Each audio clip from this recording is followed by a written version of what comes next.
Hello and welcome to Indus News, live from Islamabad. I'm Naila Shuja and these are the headlines.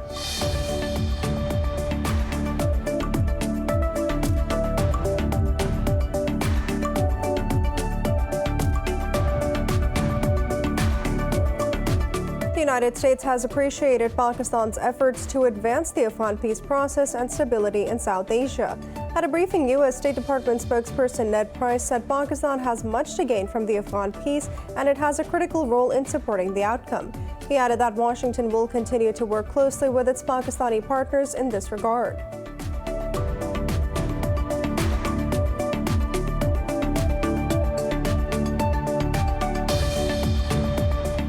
The United States and British embassies have accused the Taliban of massacring civilians in Afghanistan's Spin Boldak city of Kandahar province.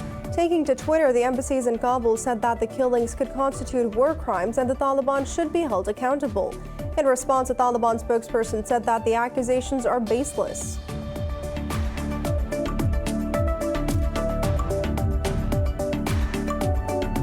Iran's President-elect Ibrahim Raisi says his government will take steps to lift tyrannical sanctions imposed by the U.S.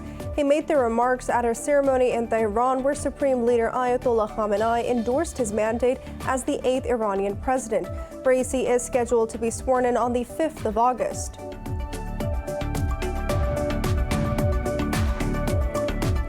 South Korea has detected its first case of India's new Delta Plus variant of COVID-19. Meanwhile, Pakistan has registered 67 new deaths and nearly 3,600 infections in the past 24 hours. Globally, the death toll has surpassed 4.2 million, with nearly 199 million infections so far.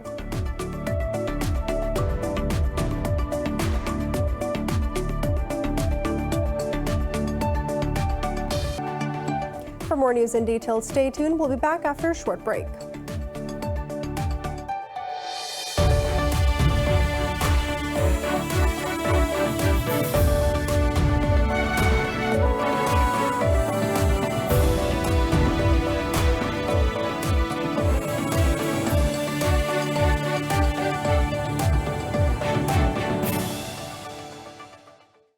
Welcome back. The United States has appreciated Pakistan's efforts to advance the Afghan peace process and stability in South Asia. U.S. State Department spokesperson said Pakistan has much to gain from the Afghan peace and it has a critical role in supporting the outcome. At a briefing, Ned Price said Washington will continue to work closely with its Pakistani partners in this regard. Price also accused the Taliban of committing outrageous and atrocious acts of violence. The spokesperson called on the Taliban to stop their attacks if they truly support a negotiated settlement. Earlier, a U.S. senator said Islamabad has played an important role in bringing the Taliban to the negotiating table. In an interview, Christopher Van Hollen said that it is neither in Pakistan nor in U.S. interest to see chaos in Afghanistan. For more on this, we are joined by Mr. Rustam Shah Muhammad, a political analyst. Thank you so much for your time. Now, Pakistan has been the frontline state in both the United States war on terror and now the push for peace in Afghanistan. Do you believe that Washington and the international community have done enough to acknowledge, appreciate, and highlight Islamabad's commitments and efforts?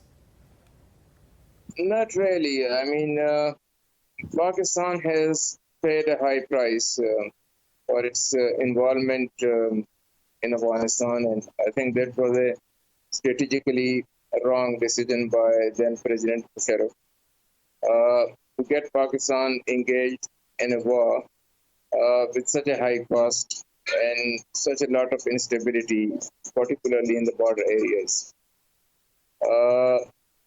Pakistan has sacrificed a lot, but the international community, under pressure from Washington, has not tried to appreciate the contribution that Pakistan has made, sacrifices that Pakistanis have made, and the impact on Pakistan's economy of an unwarranted and unnecessary war that was imposed on Afghanistan, and from the effects of which Afghanistan and Pakistan have suffered for the last 20 years. Mr. Muhammad, now despite Prime Minister Imran Khan's repeatedly saying that Pakistan does not enjoy any overruling leverage over the Taliban, especially after the U.S. exit, Washington is continuously asking Pakistan to do more to help clear the mess created by the Pentagon. Do you believe it's a fair approach? As far as the core and strategic decisions are concerned, the Taliban take their own decisions. They will not accept dictation from Pakistan. They have deep grievances against Pakistan. Pakistan was the country which helped to destroy their government in 2001. And the Taliban have never forgotten and have never forgiven Pakistan's role in dismantling their government and their system in 2001. Mr. Rustam, now the situation in Afghanistan is apparently spiraling out of control. Is there any hope of a peaceful political settlement between President Ashraf Ghani and the Taliban?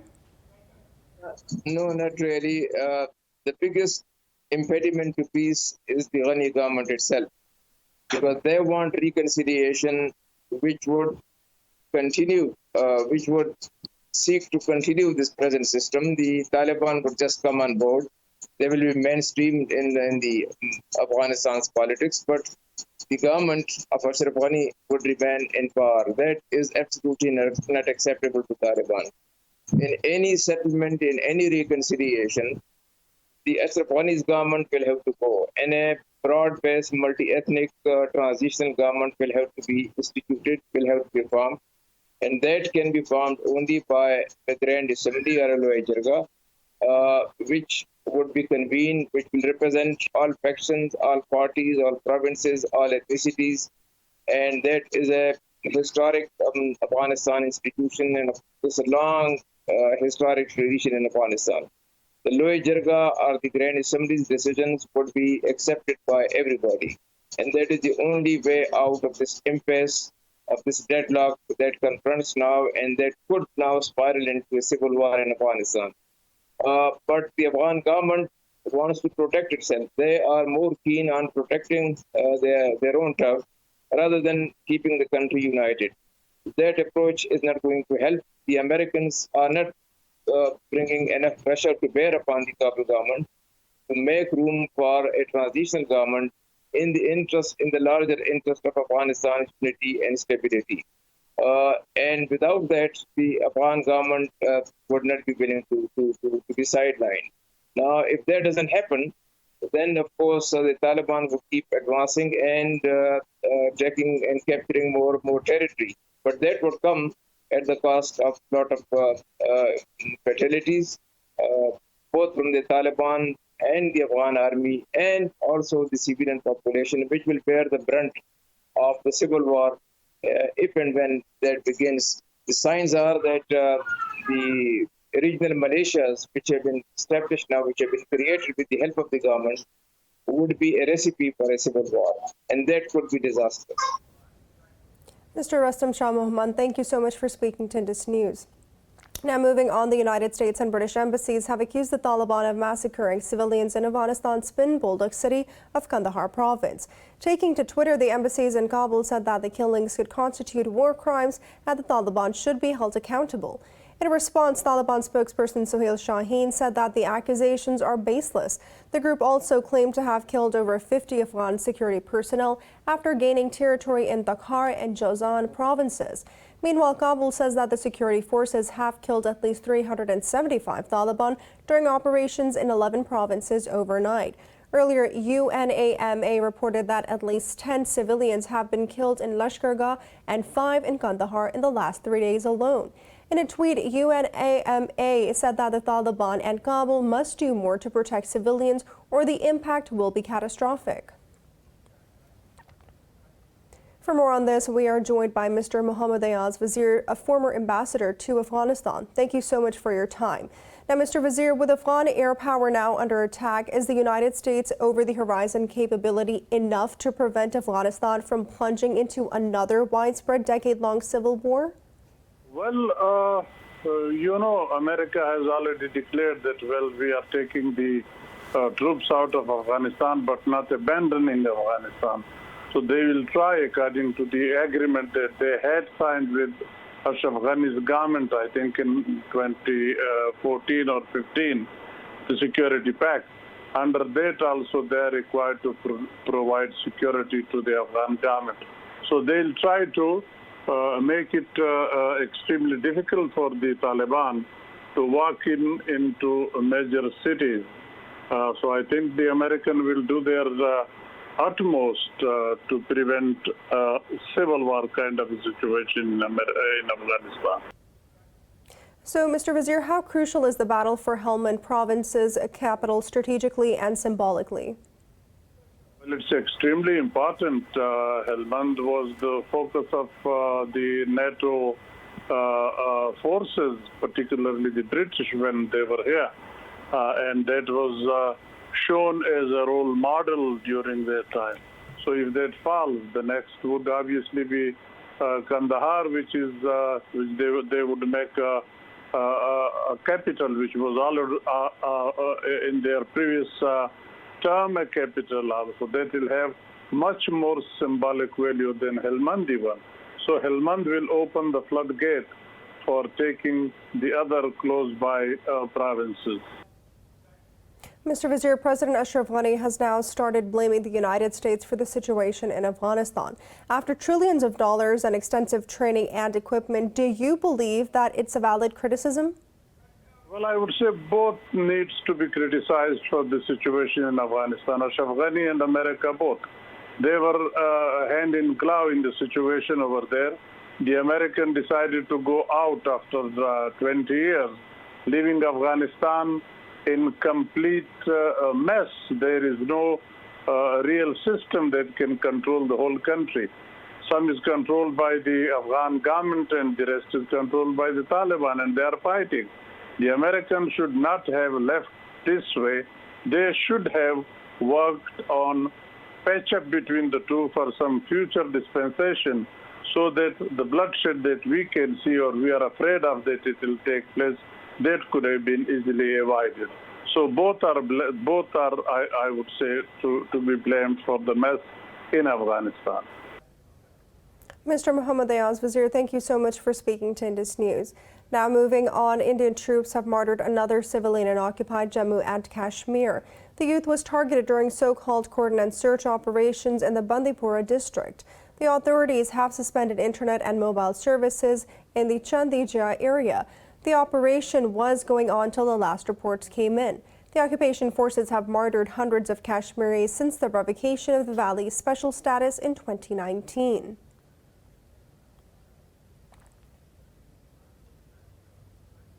Pakistan has rejected India's claims that occupied Jammu and Kashmir was its integral part. Islamabad's envoy to the United Nations, Munir Akram, says that the valley is UN-recognized disputed territory. In a tweet, Akram said that Security Council's resolutions calling for a plebiscite in the occupied Kashmir remain in force. He said New Delhi's move of revoking the Valley Special status violates Council's resolutions, and hence India's unilateral and illegal actions of the 5th August 2019 are null and void. Akram noted a dialogue between New Delhi and Islamabad will be productive once India reverses its move and reassesses the demographic changes initiated in the valley and halts its rights abuses in the occupied Kashmir. Iran's President-elect Ibrahim Raisi says his government will take steps to lift tyrannical sanctions imposed by the United States. He made the remarks at a ceremony where Supreme Leader Ayatollah Khamenei endorsed his mandate as the 8th Iranian president. Raisi is scheduled to be sworn in on the 5th of August. He pledged that his administration will not let Iranians' livelihood be dependent on the enemy's will. Meanwhile, Khamenei said that Tehran is ready to take leaps towards progress. He said that the nation is longing to receive services from officials. The United Nations has reiterated that Israel's settlement activities, including evictions and demolitions, are illegal under international law. UN Secretary General spokesperson Stephanie Dujarric made the remarks at a press briefing. Dujarric said that the UN is watching closely Israeli Supreme Court's proceedings on Sheikh Jarrah expulsion case. Earlier, Israel's top court offered the 4 Palestinian families a so-called protected status. Under this status, Palestinian families are supposed to live in their own homes as tenants. The properties will have Israeli ownership and they will have to pay a symbolic annual rent. However, Palestinian families have rejected the proposal.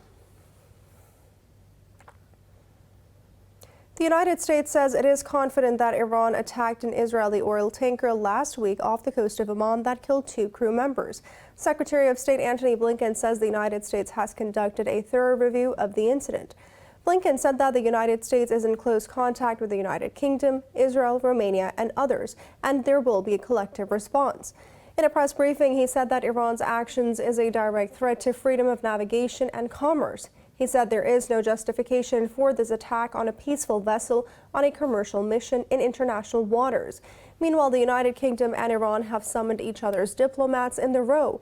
Tehran denies involvement in the attack and has vowed to a crushing response if its interests are threatened. Moscow says the United States has asked 24 Russian diplomats to leave the country by the 3rd of September after their visas expire. The latest developments comes amid heightening tensions between Moscow and Washington. In an interview, Russian ambassador to the United States, Anatoly Antonov, said that almost all the diplomats will leave Washington as abruptly tightened visas issuing procedures. He accused the United States of applying a restriction of 3-year assignment period for Russian diplomats only. Meanwhile, the U.S. State Department rejected the claim, saying Antonov's characterization of the situation is not accurate. At a briefing, spokesperson Ned Price said Washington is not using diplomats' visa to retaliate against Moscow. It's now time for a short break. Stay with us.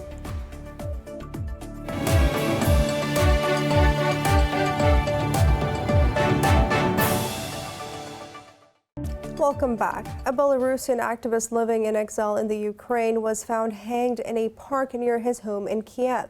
Vitali Shishov was the head of the Kiev-based nonprofit organization that helps Belarusians fleeing persecution. He was reported missing on Monday after he did not return home from a run and could not be reached on his cell phone. Police said that they have launched a criminal case for suspected murder. They said that they are also investigating whether killers tried to disguise the crime as a suicide. His NGO Belarusian House in Ukraine said that he had been warned about possible threats, including being kidnapped or killed. In a statement, it said Shishov always treated warnings with humor. Seoul says Pyongyang wants international sanctions to be lifted in order to restart denuclearization talks with the United States. A group of South Korean lawmakers was briefed by the country's main intelligence agency. The briefing comes a week after the two Koreas restored hotlines that North Korea suspended a year ago. The lawmakers said North Korean leader Kim Jong-un requested South to reconnect the hotlines. They said the two Koreas have shared a willingness to rebuild trust and improve ties since April. The lawmakers noted Pyongyang is in need of some 1 million tons of rice as coronavirus pandemic and bad weather battered its economy.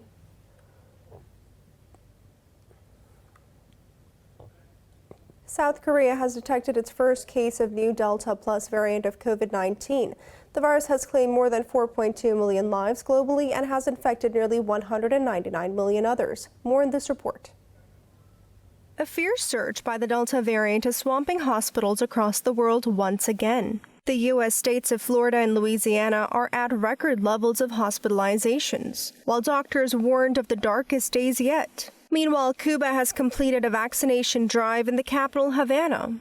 A positive piece of news that we have today is that we have concluded with the vaccination process in Havana's 15 municipalities. More than 1,355,000 people have been vaccinated. This is a very important feat and has involved a praiseworthy and big effort from all structures. There has been an important participation from all of the government structures. The German government condemned the violence at protests in Berlin, where police arrested over 600 people and a man died after being detained. Germany plans to offer booster shots to vulnerable people from September, as well as offer vaccinations to children over 12. British Prime Minister Boris Johnson says he wants to get the travel industry moving again with a simple, user-friendly system. This comes amid rising disapproval of Britain's 10-day quarantine requirement among travelers from Europe. We are going to England to see our children whom we haven't seen since Christmas in 2019. And to go there, we must observe a 10-day quarantine with 2 PCR tests after the end of the 10 days. This is extremely difficult, especially the forms to fill up for the British government. Meanwhile, things are happening in silence between Britain and France. Our children who are meant to see us at home will not be coming due to the imposed quarantine for those coming to France. It's absolutely ridiculous. Serbia is benefiting from quarantine tourism as thousands of Indians make a 2-week stopover on the way to other countries. Meanwhile, Japan has threatened to publicly shame the people not complying with coronavirus border control measures. It will also shift policy to focus on hospitalizing patients who are seriously ill to avoid strain on the medical system. Coronavirus has claimed another 67 lives in Pakistan over the past 24 hours. The health ministry says that the death toll has risen to 23,529. It said that the virus infected nearly 3,600 people overnight. The positivity rate of cases has declined to 7.19%. The ministry said that the number of active cases has topped 75,000. Nearly 3,400 of them are in critical condition.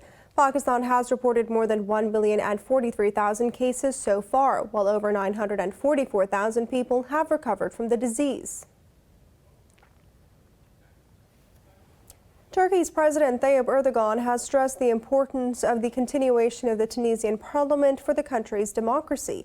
In a phone call with his Tunisian counterpart Kais Saied, Erdogan said Tunis' democracy must be protected and its freedoms must be guaranteed. In a statement, Turkey's presidency said Erdogan asserted that Tunisian stability is extremely important for regional well-being. He said Ankara is carefully following the developments in Tunisia. Meanwhile, President Said removed finance as well as communications and technologies ministers from their positions. He sacked Prime Minister Hisham Mikshini and suspended the parliament for 30 days on the 25th of July.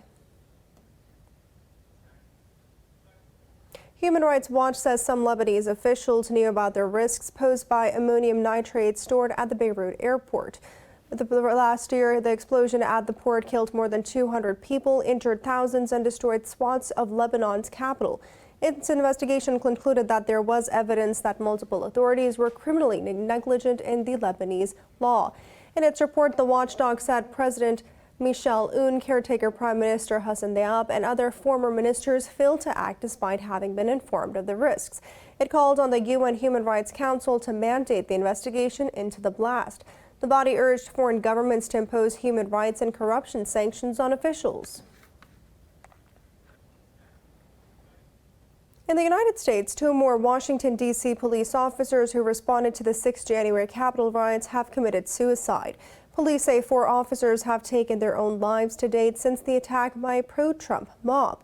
According to the Metropolitan Police, Officers Gunther Hashidi was found dead at his home on Thursday, while Officer Kyle DeFreytag was found dead on the 10th of July. House Speaker Nancy Pelosi has offered condolences on behalf of the members of the chamber. More than 100 D.C. and Capitol police officers were injured while defending the Capitol on the 6th of January. A House Select Committee is currently investigating the attack. Over 10,000 people have been evacuated from the Turkish province of Mughula to escape the deadly wildfires. Due to record-breaking heat wave covering much of southeastern Europe, wildfires have wreaked havoc across Turkey, Italy, and Greece.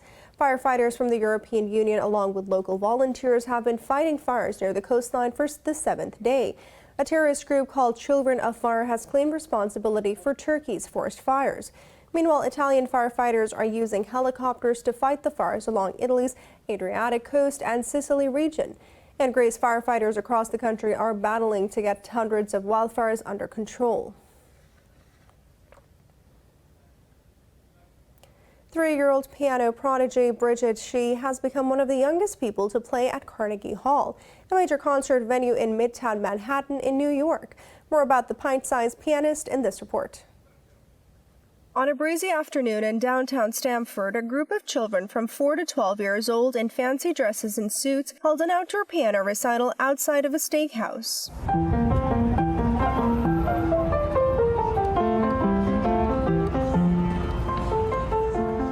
Bridget Shee's feet dangle above the ground when she sits on the piano bench, moving her hands across the keyboard. Her fingers glide somewhat effortlessly over an out-of-tune piano with the keys sometimes sticking. Shee's father signed her up for piano lessons on Zoom about a year ago to give her something to do during COVID-19 lockdown.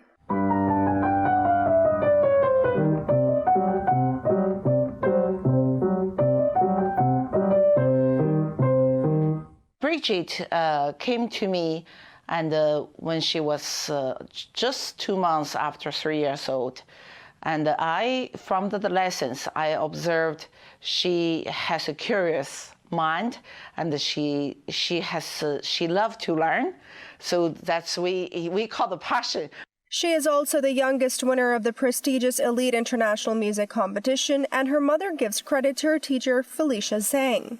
In the same piano recital, 12-year-old Carrie Wang's hands flew across the piano as she poured emotion into Chopin's Revolutionary Etude.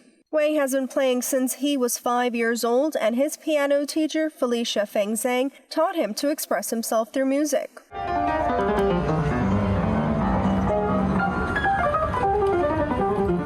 She wants me to get what I'm feeling through this piece, what this piece reminds me of.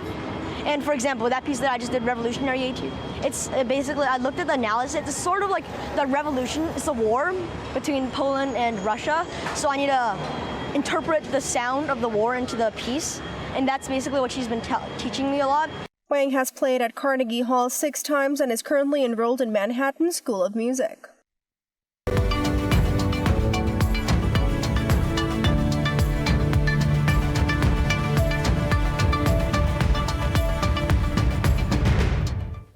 The International Monetary Fund has officially approved increasing its lending capacity by $650 billion. This was the last step in approving an initiative to boost aid to the most vulnerable countries. Fund's head Kristalina Georgieva said that this decision is the largest special drawing rights allocation in the history of IMF. In a statement, she said that it is a shot in the arm for the global economy during an unprecedented crisis. Georgieva noted that the move will help countries most vulnerable to the COVID-19.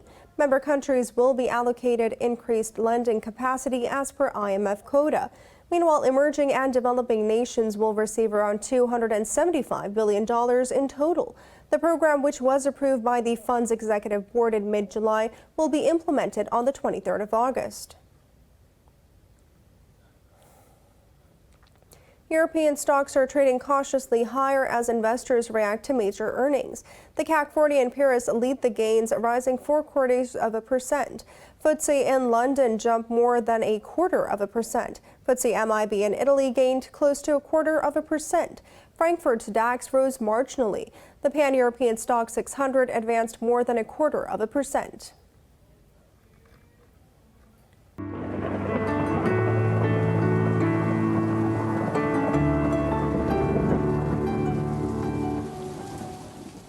It's now time to take a look at the weather updates from around the world.